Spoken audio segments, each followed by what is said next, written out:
Welcome to Mantle Farm. I'm Josh and I'm Dan. In this video we're going to be talking about the Polystyrene Nucleus box or Nuke box, perhaps why you would need it or some of the reasons for needing it, and its benefits and where it sits in your beekeeping, in your apron I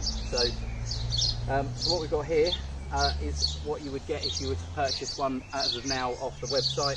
It comes with all of what you see here, and we're going to break down what we've got and then look at some of the additions, because you can add items, and we've got those to hand at the moment, so we're going to put them together in a minute. But firstly, we'll start with what we have if you just buy one presently off the website. So we have the roof. Not much to really say about the roof on one of these. There is one good feature of the roof on this particular one, which is it has got quite a volume space in there, which means that you can stick, I suppose, feeder, probably not feeder, but certainly fondant, I would have said, under the This is very strong polystyrene, by the way. It's not like the packaging you get. You'll be doing well if you put a dent in it. Yeah. Right, it should last you quite, I mean, bearing in mind it's not indestructible, but it should last you quite a while if you look after it, keep it clean. So with the Polystyrene Nucleus boxes, you get Miller feeder, which is again very important. What this is, you've got two main styles of feeders, well actually three, but two that you can use, that most people use for small colonies or splits. One is a rapid feeder, which again in another video we'll cover, but that is an option on the website. Or you have what's called a Miller feeder. We don't sell ourselves Miller feeders for the bigger hives, but they're ideal for these hives which will have a small number of bees in, and it could be a swarm you call, because there's a lot of that going on now. So you may find yourselves needing a hive like this for catching a swarm, because it is lightweight, isn't it? It's a very light being polystyrene. So this, you have the syrup in, which you can either make up or you can buy the inverted syrups. You've got a little window or a little bit of perspex that sits just over. So these are your two reservoirs here, and in the middle here is just through the middle is a vent which sits above whichever box you choose. In this instance, as it comes, is the brood box, isn't it? So that sits there. The bees, the syrup flows into here, and bees crawl up and lap it up inside these 2 points here, and the perspex sits over the top, and that prevents the bees from coming out of there and drowning in the syrup, and it also allows you an opportunity to view the bees as well. It's got a green covering on it, so what I did myself is I actually left that for the first season and then just peeled that off the second one. It saves you having to wash down the perspex. Right. So this is the brood box of the nucleus. How many frames can it fit in? So yeah, this will take 6. 6 frames. Yeah. So that's it really. Yeah. It's got a mesh floor. Yeah. To increase ventilation, and you can also check the varroa with that. Yeah. The varroa will fall through the mesh and won't be able to get back up. Yeah.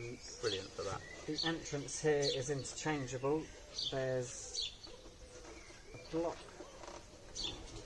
Yeah. So we've got several settings on here. The one that it was on originally is obviously fully open.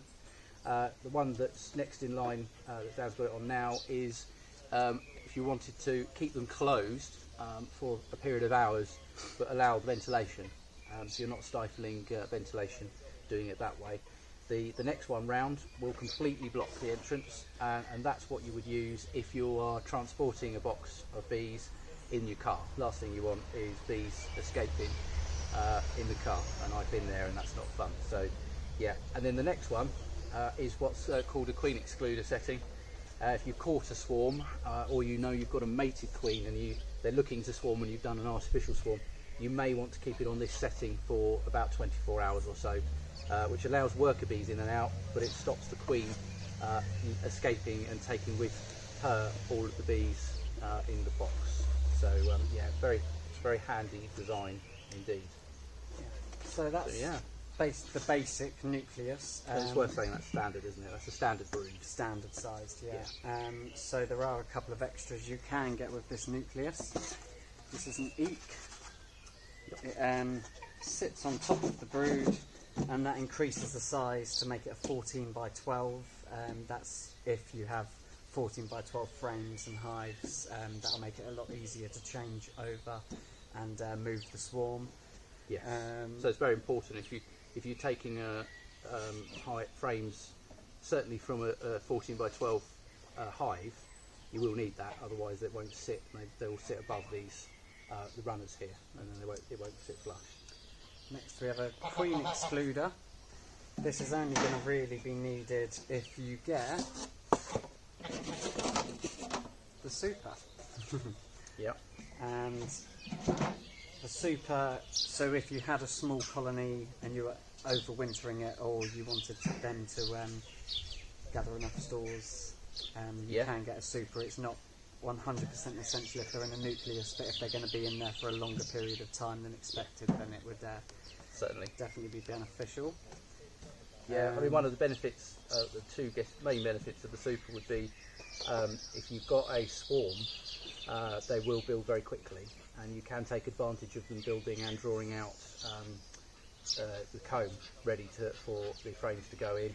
They may even start to put nectar up into the super, ready for you when you then transfer them across into a larger box, say a WBC or a national hive, which the frames that sit in this will fit and are interchangeable. It's worth pointing out.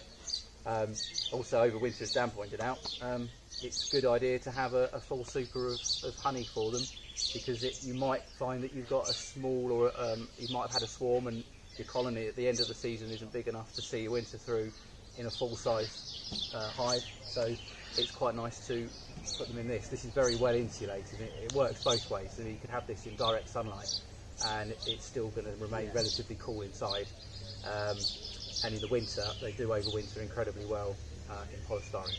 So they're very, very good. And of course, lightweight for collecting swarms if you're trying to climb a tree or whatever. The last thing you want to be. And the floor's attached to the brood, so there's no the whole thing you can carry up with you or have on you if you needed to do that. So yeah, so that's the super. And last extra,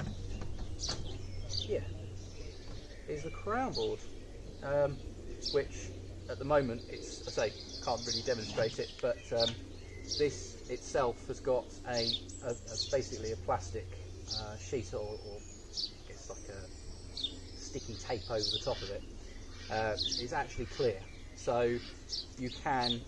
The nice thing with the crown board is that, and it's worth mentioning, if you put the crown board on, you can't use the feeder in this instance with this particular crown board. It hasn't got any holes in it, but it is ideal in certainly in the autumn, or if you have a mild day in the winter and you want to just check on the colony, you can do so without chilling the brood, because especially if it's a sunny day, this is clear, you're taking it off, it's sort of greenhouse effect, it's quite warm, and you can actually observe the bees and see how many frames they're on, so it's, and whether they're doing what they should be doing.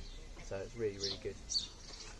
and that's your nucleus. Yeah, so all in, you pop all the bits together, it's actually quite a size. A complete nucleus. Yeah. So just briefly, reasons you would need this is if you were collecting a small swarm and you wanted to get them started in this. Another way, you could overwinter if you had a weak colony, you could overwinter them in this. They'd do a lot better in this if it was a weak colony compared to a WBC or national. So if you want to split your hive, give yourself a split hive. Maybe you want to keep the queen and she's produced some offspring, and you stop them swarming. You're going to move her and keep her because she's got good temperament, good genetics, and you want her overwintered. So yeah, they're quite good for that as well. Endless possibilities with this. So you can use it as a mating hive as well, if you want to put that to one side to get a virgin queen mated, and then check she's laying eggs, and then you might want to introduce her to a queenless colony, for example. So yeah, there's a lot of benefits to using one of these. And say, don't be afraid that it's polystyrene. You can paint them as well. It's worth noting you can use is it masonry? I think it's masonry paint, which they say because of the UV, if you were to paint it up, I think they did claim in the leaflets, the stockists that we or suppliers did say that it can last upwards of 10 years. So if you without degrading. So if you don't stick your hive tool in it and knock it and bash it about too much, and you look after it and maybe give it a coat of paint and keep it in good condition, it will see you through many seasons. So yeah, and hopefully by then there's a way of recycling them as well. Yeah. So hold on to them, look after them. And that kind of concludes our video on a polystyrene nucleus. So yeah, Thank you for watching. thank you.